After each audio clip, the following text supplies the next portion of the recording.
Welcome to our tutorial on how to pin a site to the Asian and Pacific Islander Americans in Historic Preservation's East at Main Street collection on HistoryPin.org. In this video, we'll walk you through the steps to add your own historic sites to this digital mapping platform. Whether you're contributing photos, videos, audio recordings, or text, we'll show you how to make your pin as informative and accessible as possible. Let's get started. To begin, visit HistoryPin.org on your computer or mobile device. If you are using HistoryPin for the first time, create an account by clicking Join in the top right corner. You can create an account by signing up with an email, Google, or Facebook accounts. On the home page, click the Collections bar at the top of the screen. In the search bar, type East at Main Street and press Enter.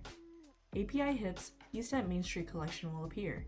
Click on the collection and your screen will look like this. In this collection, you will see a digital map on the left showing different submitted sites. On the right side of the page, there are three options for submitting sites: Add a collection, Add a tour, and Add a pin. Collections are made of individual pins, and tours are individual pins that you would like to put in a specific chronological or geographic order. In this video, we will start with how to add a pin. After clicking Add a pin, your page should look like this. You have the option to pin a photo, video, or sound recording accompanied by description text. Note that if you're uploading a JPEG or PNG file, it should be no larger than the 5 MB limit, which may increase later. You can also link to an image file hosted on another website, but we do not recommend this option at this time. For video files, you can link the URL from Vimeo. For audio files, you can link the URL from SoundCloud and Audioboo. Sites can have multiple files, but each file can only be pinned to one site or one location. For example, the Laddystone Park in Hagåtña, Guam may feature a historic photograph and current photos of the park, a video of children playing in the park, an audio clip of an oral history about the park, each as separate pins all pinned to that single location. Next, for each individual file or pin, you need to title the pin and add a description for context. In your description, you can make it as detailed as you like and include links to other resources. The title should describe your file, not the site, such as people standing in front of historic Far East Cafe in circa 1960, instead of just Far East Cafe. More information about how the file relates to the historic or cultural site should be provided in the text description prompt below. It is recommended at least 2 sentences per pin file. Once you're done, choose a license for the pin. If someone else created the digital item you uploaded, you need to use the same license and rights holder.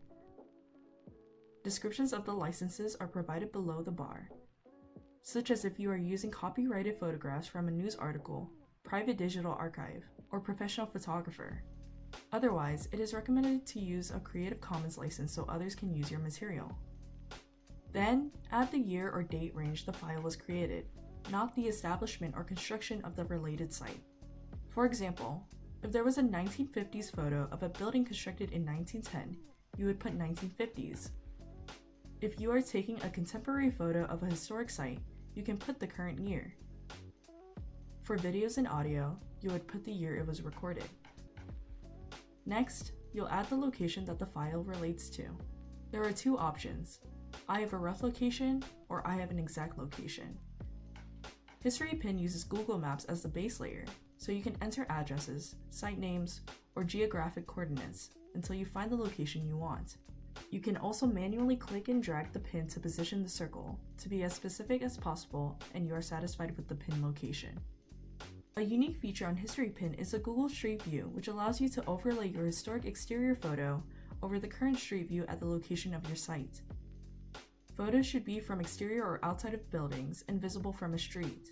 Not all streets or angles are available or match perfectly with your photo file, so use your discretion when trying out this feature. You can scale, trim, and adjust the opacity until it fits. Here's an example of a successful Google Street View overlay.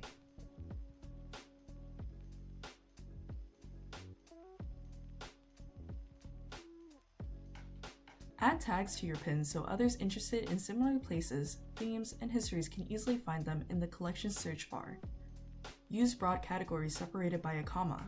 For example, use Japanese, church rather than Japanese church. Tags are used across collections and sub-collections. Some tags can become collections of their own, such as Japanese churches across America. Lastly, choose the collection or tour you want to include it in. You can also create your own sub-collections within the East at Main Street Master Collection. Examples include Vietnamese neighborhoods, or Asian American sports and recreation, or Filipinos in Virginia. Once you have done that, click Save, and your file will be published as a pin. You can easily share your pin by clicking here. Additionally, there is an option to embed the East at Main Street collection, or a sub-collection or tour, to your own website. Click here to copy the embedded code. Once pins are published, you can group them thematically into a sub-collection, group them chronologically or geographically into a tour, as well as comment, edit, and share any pin. We hope that with this brief tutorial video, you can pin your photos, video, audio, and memories to historic cultural places with ease.